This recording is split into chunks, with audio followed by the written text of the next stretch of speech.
पिता परमात्मा पूर्ण ब्रह्म सारी सृष्टि के रचनहार कुल मालिक कबीर परमेश्वर जी की असीम कृपा से आज आप सत्संग सुनने के लिए उपस्थित हुए। पुण्यात्माओं, परमेश्वर ने स्वयं ही आकर के हमें ज्ञान बताया है और उस ज्ञान के बिना सब जो हमने सुना था वो पूरा ज्ञान था। कहते हैं भक्ति मुक्ति के दाता सतगुरु भटकत प्राण फिरंदा, उस साहिब के हुक्म बिना नहीं तरवर पात हिलंदा। उस परमात्मा की असीम रजा आपके ऊपर हुई है। जब तक ये प्राणी परमेश्वर की शरण ग्रहण नहीं करता तब तक तो ये अपना प्रारब्ध ही भोग रहा होता है। शुभ कर्म करने की चेष्टा भी करता है तो विधि ठीक ना होने से वो यूजलेस होती है और अपना शेष जो संस्कार है वही पूरे कर रहा होता है। जिसमें पूर्ण परमात्मा की शरण में ये प्राणी आ जाता है, मर्यादावत चलता है, सतनाम का सिमरण करता है, गुरु जी के से प्राप्त उपदेश का विधिवत श्रवण करता है, फिर उसका सब कार्य परमात्मा से ही होता है।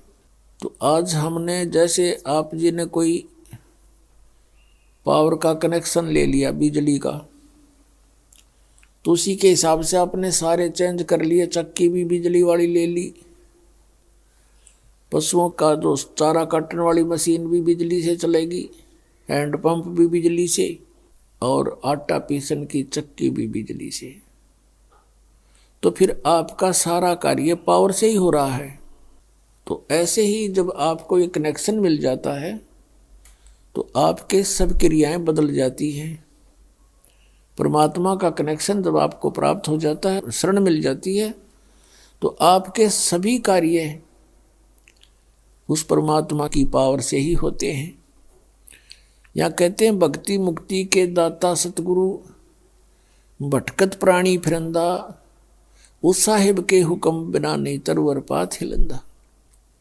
उपदेश ग्रहण करके और फिर प्राणी भटकता है इधर उधर, मन को स्थिर नहीं करके कितना और जाता है, किसी संतों के पास जाता है या अन्य किसी और उपासना स्थल पर जैसे पहले भटका करते वहां जाता है। उसके लिए कहते हैं कि भक्ति और मुक्ति के सतगुरु ही दाता हैं, अन्य कोई नहीं है। ये भटकत प्राण फिरंदा, उस साहिब के हुक्म बिना नहीं तरवर पात हिलंदा। अब जब हम सतगुरु शरण में आ जाते हैं तो हमारे सारे कार्य परमात्मा के आदेश से ही होते हैं। और बाकी जो परमात्मा की शरण में नहीं है उनका प्रारब्ध भी वो अपना भोग रहे होते, उसमें कोई परिवर्तन नहीं हो सकता। उस मालिक के हुक्म बिना उसमें भी कोई परिवर्तन नहीं हो सकता। तरवर पात यानी वृक्ष का पत्ता भी नहीं हिल सकता। अर्थात कोई भी कार्य उस परमात्मा के विधान के विपरीत नहीं हो सकता। अपने विधान को स्वयं ही चेंज कर सकता है, दूसरे पर पावर नहीं है। परमात्मा बताते हैं मात पिता मिल जाएंगे, मात पिता मिल जाएंगे, 184 मोही, सतगुरु सेवा और बंदगी फेर मिलन की नाही।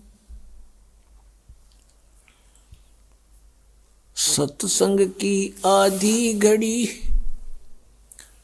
तप के वर्ष 1000, तो भी बराबर है नहीं, कहें कबीर विचार।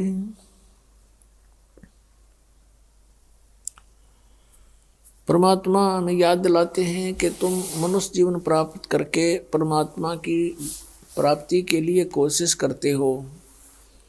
वो पुण्यात्मा जो पिछले भी जन्मों में मनुष्य शरीर धारण किए हुए थे और भक्ति कर रहे थे, उनको फिर तुरंत मनुष्य जीवन प्राप्त हो जाता है और फिर उनके अंदर पिछली जो प्रेरणाएं होती हैं परमात्मा की वो विद्यमान रहती हैं।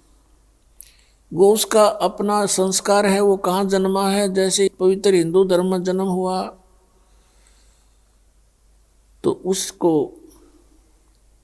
वो पिछले संस्कार इतना दबाव देते हैं कि वो अपनी साधनाएं किए बिना रह ही नहीं सकता, तो वो साधनाएं शुरू कर देता है। किसी का मुसलमान धर्म में जन्म होता है तो वो क्रियाएं शुरू कर देगा, और अन्य धर्मों में भी ऐसे ही जानो। लेकिन पुण्यात्माओं, जब तक हम अपने सदग्रंथों से परिचित नहीं होंगे तो साधना करना भी व्यर्थ होगा। मनुष्य जीवन का मुख्य उद्देश्य है परमात्मा का पाना, और यदि परमात्मा प्राप्ति नहीं हुई तो फिर वैसे ही अपना जीवन नष्ट करना होता है।